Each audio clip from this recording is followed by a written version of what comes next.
안녕하십니까. 중앙신용정보회사의 김도윤 부장입니다.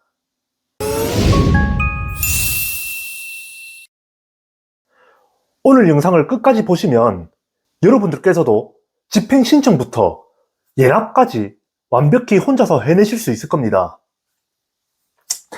하지만 여기서 중요한 전제가 하나 있습니다. 제 채널에 유체동산 집행 성공하기 1편부터 3편까지의 영상을 반드시 먼저 선행하여 보고 오셔야 합니다.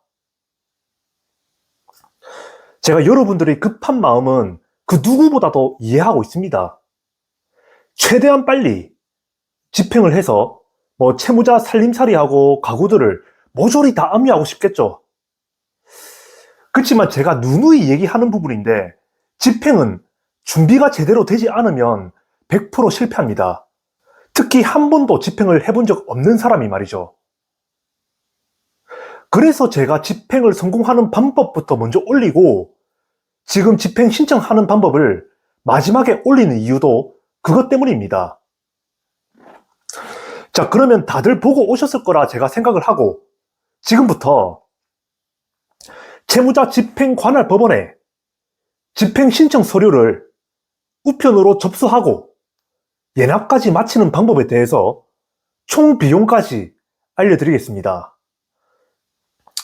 이번에도 역시나 저 따라만 하십시오. 우선 저희가 집행 신청서를 작성하기 전에 집행 소재지를 관할하는 법원부터 찾아야 됩니다.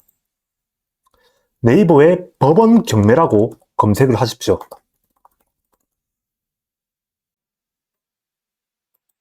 이제 이곳에서 집행 관할 법원을 찾습니다. 로그인부터 먼저 해야 됩니다. 만약 회원가입이 안 돼 있으신 분들은 공인인증서를 등록하신 뒤에 로그인부터 하셔야 그 다음 절차가 진행 가능합니다. 자, 여기서 이용 안내 들어가셔서 집행관 사무소라고 있습니다. 이 집행관 사무소를 클릭을 합니다. 자, 화면이 이렇게 떴습니다. 여기서 이제 관할 법원을 검색하는데 요거는 안 보셔도 됩니다.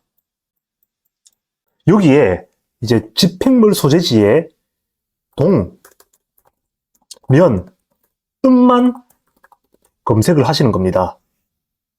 시, 군, 구나 전체 주소를 입력하시는 분들이 있는데 그렇게 하면은 검색하셔도 안 나옵니다. 예를 들어서 저희가 집행할 주소가 부산시 남구 우암로 362번 길 47이라고 하면 요거를 네이버에 검색하시면 문현동이라 나옵니다. 그래서 여기에 문현동 이렇게 검색을 하십시오. 자, 그러면 여기에 여러분의 집행을 관할하는 법원을 찾았습니다. 저 같은 경우에는 이제 부산지방법원 동부지원이네요. 이 관할하는 법원의 주소와 우편번호를 먼저 메모를 하셔야 됩니다. 나중에 쓸 일이 있기 때문이죠. 자, 여기 보시면 이제 주소와 우편번호가 있습니다.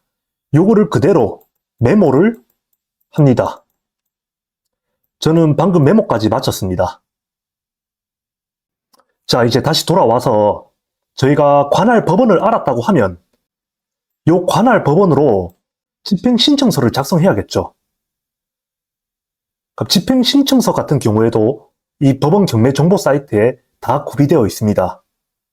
자, 여기 경매 지식 카테고리에서 경매 서식 이 부분을 클릭을 합니다. 자, 이렇게 뜨는데 경매 서식 부분에 부동산과 동산이 있죠. 저희 이제 집행 같은 경우에는 동산이기에 동산을 클릭을 합니다. 자, 여기 들어와 보면은 쭉 서류들이 뭐가 많습니다. 복잡하죠? 그런데 저희가 여기서 필요한 서류는 정확하게 2개 내지 3개입니다. 청구금액 계산서, 동산경매 신청서, 그리고 대리인이 집행할 경우에는 위임장까지 3개죠. 만약에 채권자 본인이 직접 집행한다고 하면은 요 두 개만 다운로드 받으셔도 됩니다. 저는 대리인이 집행할 때도 설명을 드릴 거기 때문에 요거 세 개를 다 다운로드 하겠습니다. 자, 다운로드는 전부 다 되었고요. 우선 동상경매 신청서부터 파일을 작성합니다. 자, 동상경매 신청서를 열어보면 파일이 이렇게 뜰 겁니다. 자, 작성하면서 설명드리겠습니다. 여기는 집행관할법원을 적습니다.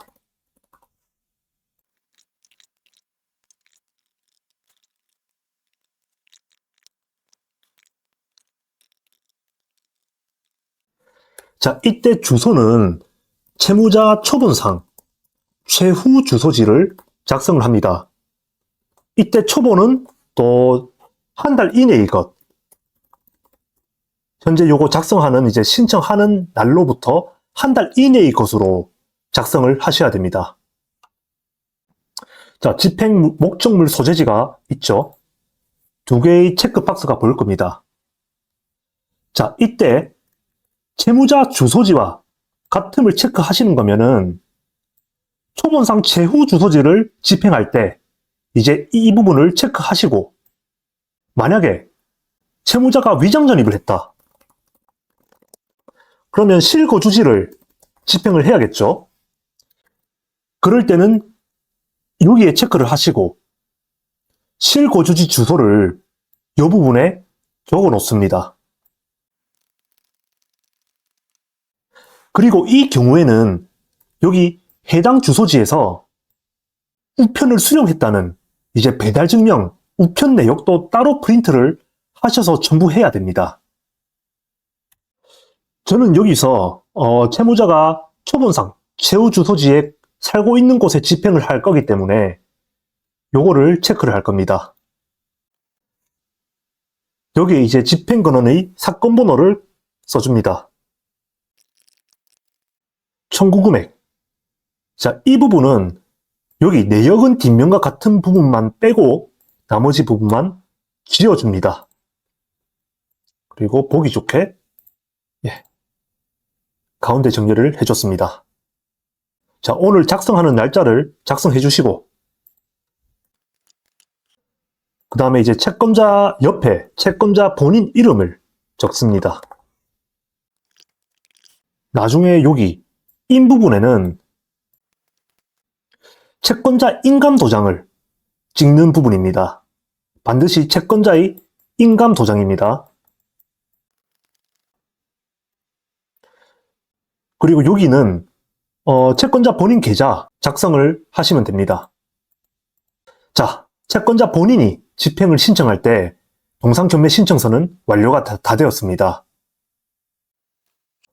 그 다음에 만약에 대리인이 신청한다고 하면 여기 대리인란 보이시죠? 여기에 대리인의 이름과 그리고 전화번호, 나머지는 그대로 다 둔 상태에서 대리인 부분에만 의 성함하고 나중에 도장을 찍으시면 됩니다. 이때 대리인 도장은 굳이 인감 도장이 필요가 없습니다. 자, 끝입니다. 요거를 2부 프린트 하십시오. 2장. 다 이유가 있습니다. 2장입니다. 2장.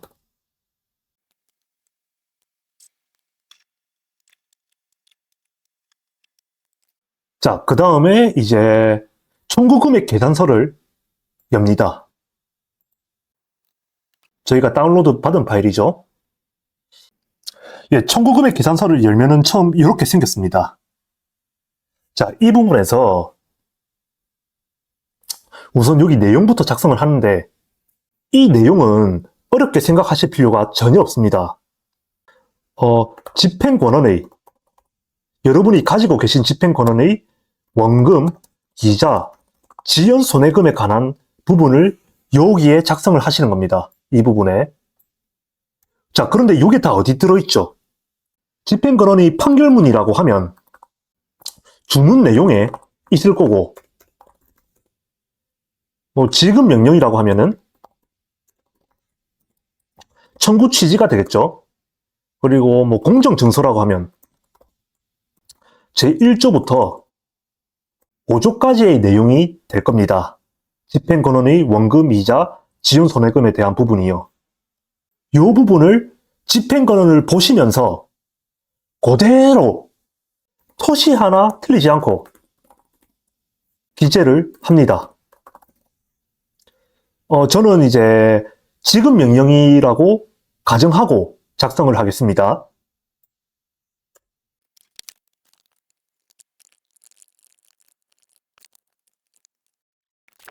자, 그 다음 옆에 금액 부분 있죠.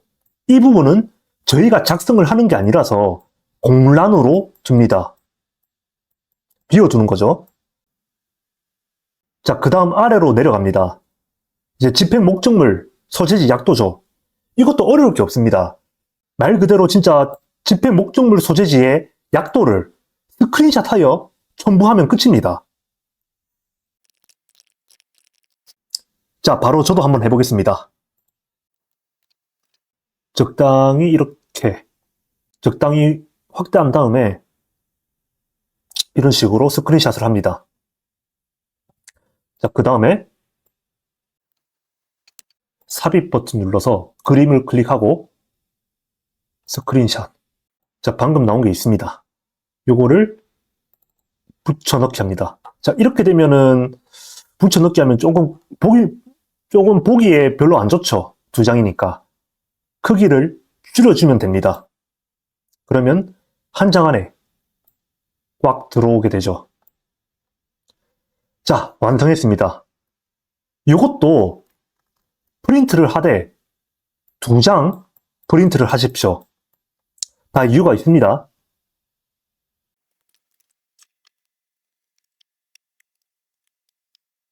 자, 그 다음에 이제 위임장 부분으로 넘어갑니다. 요 위임장 같은 경우에는 채권자 대리인이 신청할 때만 작성을 하는 겁니다. 채권자 본인이 직접 집행할 때는 요 위임장은 필요가 없습니다. 오로지 대리인이 집행할 때만 필요한 부분입니다. 아까 전에 저희가 동상경매 신청서 작성할 때 했었던 내용이 그대로 다시 다 들어가기 때문에 딱히 설명은 생략을 하겠습니다. 여기 날짜만 적으시고 이 채권자 이름을 적습니다. 그 다음에 여기 인 부분에는 나중에 인감으로 채권자 인감으로 도장을 찍습니다. 이것도 프린트를 2장 합니다. 자, 이제 여러분들께서는 채권자가 직접 집행하는 경우에는 총 4장이 프린트가 되어 있을 겁니다. 만약에 대리인이 집행을 하는 경우에는 위임장까지 총 6장이겠죠. 이때 왜 제가 2부씩 총 4장 그리고 6장을 뽑아라고 했냐면 여기 한 세트는 채무자 등초본을 뽑기 위해서 사용되는 거고 나머지 한 세트는 집행 신청용입니다. 이때 세트라고 하면은 동상경매 신청서 그리고 청구금액 계산서 그 다음에 위임장, 대리인일 때 위임장 이렇게 되겠죠. 자, 이제 하나씩 우편 봉투에 넣을 겁니다. 우편 봉투에 들어갈 서류를 마지막으로 정리해 보겠습니다. 채권자 본인이 직접 집행을 할 경우에는 동상경매 신청서, 청구금액 계산서, 집행권원 세트. 이때 세트를 하면 이제 집행문과 송달증명원까지 포함을 시키는 겁니다. 그리고 채무자 등초본. 이렇게 4가지입니다. 자, 대리인이 집행할 경우에는 이 서류에다가 추가로 대리인의 신분증 4번, 위임장, 채권자 인감증명서를 추가로 넣으셔야 합니다. 자, 이제 우편 봉투를 만들었으면 이 우편 봉투를 들고 우체국으로 직접 가셔서 집행관할법원, 집행관 사무소로 보내면 집행 신청이 완료됩니다. 이때 사진과 같이 반드시 채권자의 팩스 번호를 넣으셔야 합니다. 추후 집행에 필요한 예납금은 법원에서 팩스로 보내주기 때문이죠. 자, 그럼 신청 후에는 어떻게 되냐? 팩스로 접수증과 은행 제출용 납부서가 날라옵니다. 화면에 보이듯이 이렇게 말이죠. 이때 적혀있는 금액을 해당 은행으로 납부를 하시면 됩니다. 하지만 여러분들께서는 당황을 심하게 하셨을 겁니다. 은행 계좌번호가 나와있지 않기 때문이죠. 따라서 여러분이 직접 해당 은행에 가셔서 납부를 하시던가 아니면 해당 은행이 모바일 뱅킹으로 납부를 하시던가 둘 중 한 가지 방법을 선택해야 합니다. 당연히 모바일 뱅킹 어플로 하는 게 훨씬 더 편하겠죠. 저는 은행의 모바일 뱅킹 어플로 매번 납부를 합니다. 만약 신한은행으로 예납하라고 하면 신한은행 모바일 뱅킹 어플로 들어갑니다. 뭐 다른 은행, 부산, 경남, 국민은 안 하냐? 이렇게 물어보실 수가 있는데 하나만 제대로 알아도 원리는 다 똑같기 때문에 신한만 알아도 다른 은행 모바일 뱅킹 어플도 쉽게 하실 수 있을 겁니다. 우선 신한은행 모바일 뱅킹 어플을 들어가신 다음 여기 돋보기 모양 검색 부분이 있을 겁니다. 여기에 법원이라고 검색을 합니다. 자, 그러면 메뉴가 법원 업무가 보일 겁니다. 메뉴란에 채법 말고 요거를 클릭을 합니다. 자, 클릭하셔서 들어가 보면 밑에 보시면 집행관 보관금 납부가 보일 겁니다. 요거를 클릭을 합니다. 이제 여기서 납부자의 정보를 입력하고 법원 정보만 고르신 뒤에 납부하시면 끝입니다. 만약 채권자의 대리인이 집행을 한다 하더라도 납부자 정보는 채권자 정보를 입력해야 예납금 납부가 가능합니다. 자, 이제 1차 예납은 마쳤습니다. 그러면 집행의 총 비용은 얼마나 나올까요? 집행의 전체적인 과정 1차 예납부터 2차 예납, 경매, 강제개문과 입회 비용까지 진행했을 때는 거의 약 한 100만원 정도부터 최소 스타트라 보시면 되겠습니다. 만약 여러분들께서 도매사업장, 공장 혹은 보석류 외부 감정이 필요한 상황이라면 경우에 따라서 집행 비용이 한 200~300 정도 나올 수도 있습니다. 자, 그 다음으로 집행 날짜에 대해서 얘기 드리겠습니다. 여러분께서 이제 예납을 마치셨더라면 집행관 사무소에서 전화가 올 겁니다. 이제 집행날 하루나 이틀 전에 말이죠. 이때 집행관 사무관이 이제 몇월 며칠 몇 시까지 나오세요 이렇게 얘기를 하는데 중요한 거는 이때 법원의 집행관에게 꼭 실거주시 확인이 됐다 하고 강제개문을 요청하십시오. 그러면 법원의 집행관이 열세공의 연락처를 줄 겁니다. 여기로 전화해라고. 서울이나 경기 지역 같은 경우에는 이제 1차 집행 때는 강제개문을 해주지가 않습니다. 그런데 이제 지방 지역 같은 경우에는 1차 집행 때부터 강제개문을 해줍니다. 그래서 1차가 불능 나고 한 번 더 가는 것보다는 처음부터 강제개문해서 집행을 하는 게 훨씬 더 낫겠죠. 자, 이제 드디어 끝입니다. 제가 이 영상을 찍으면서 와, 찍어야 되나 말아야 되나 걱정을 많이 했습니다. 집행은 누가 집행을 하냐에 따라서 정말 회수될 게 안 될 수가 있고 합의 안 될 게 합의가 될 수가 있는 조치이기 때문이죠. 그래도 제 영상을 잘 봐왔다면 충분히 혼자서도 잘 진행할 거라고 굳게 믿기에 영상을 업로드합니다. 어렵거나 모르는 거 있으면 댓글이나 저한테 따로 연락을 주십시오. 제가 알려드리겠습니다. 이상 중앙신용정보회사의 김도윤 부장이었습니다. 감사합니다.